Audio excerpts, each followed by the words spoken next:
liver point on your right hand in the webbing. It's our liver reflex point. Everybody squeeze that real hard. Not real hard, a little bit. Does anybody have a tender one? So there's our liver again, most important detoxing organ that we have. If this is tender, are we assimilating the vitamins that are stacked up on our shelves? Is our digestion optimal? Do we probably have aches and pains, arthritis and things? Absolutely. So if my liver's clear, I can check his.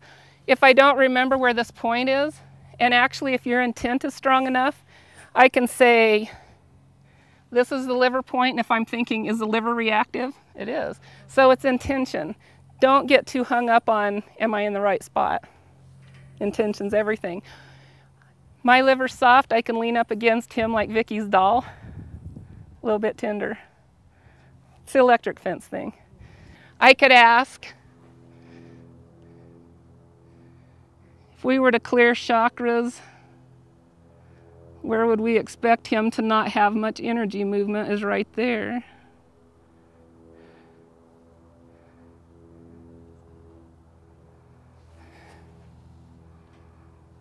And the closer we get to his brain, the bigger it's going to go. Up here, because they're so spiritual. So a lot of congestion back here.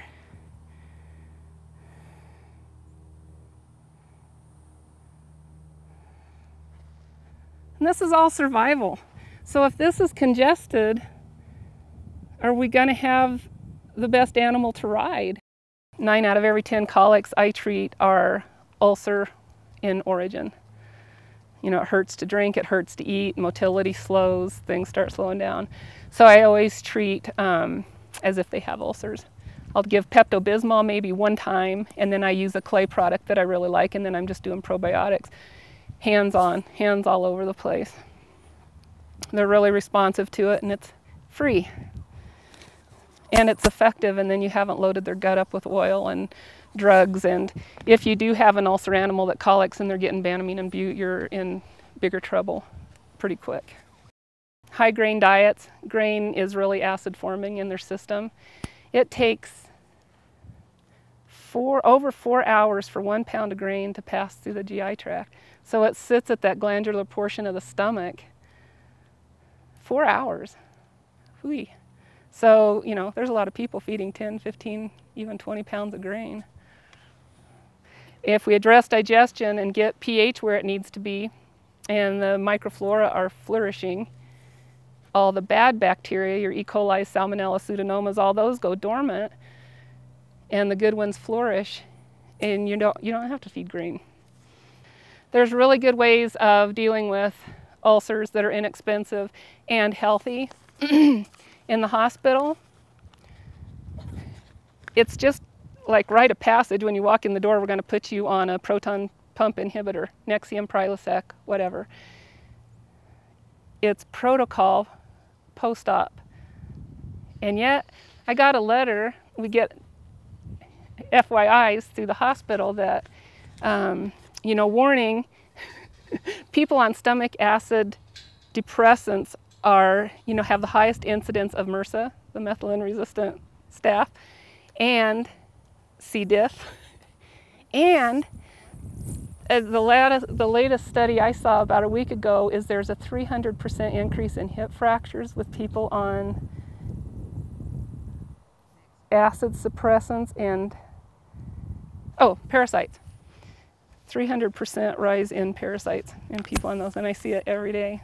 So what the heck are we doing there?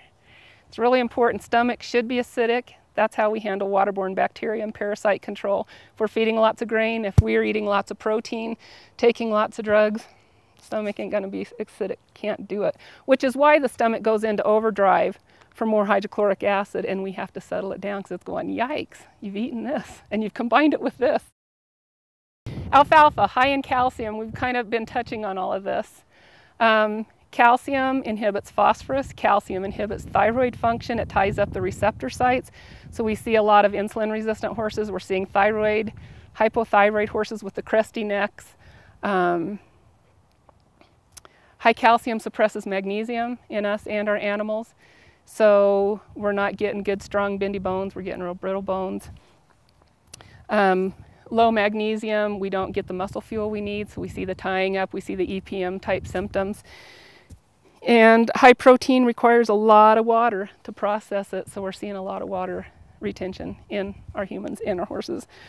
Lactic acid builds up from that, and we're seeing the tying up. And thank goodness the body has that mechanism to just go, can't move now, you know, until all that burns off. I see a lot of sore backs on alfalfa because the kidneys are a great source of sodium, which is very alkalizing to offset the acid from the protein. So we can fix it with a different saddle pad, or we can whatever. But scratches, the body's trying to get rid of that ammonia, and what a better place than through the skin. So we see scratches, and gosh, there's every kind of ointment under the sun for scratches, and it's as easy as getting digestion turned around. And a little sauerkraut on their legs. And we see a lot of breakdown in alfalfa fed, and we certainly know if you've got 2 sick horses and one's on alfalfa and one's on grass, give me the one on grass. It'll be a lot faster to turn around.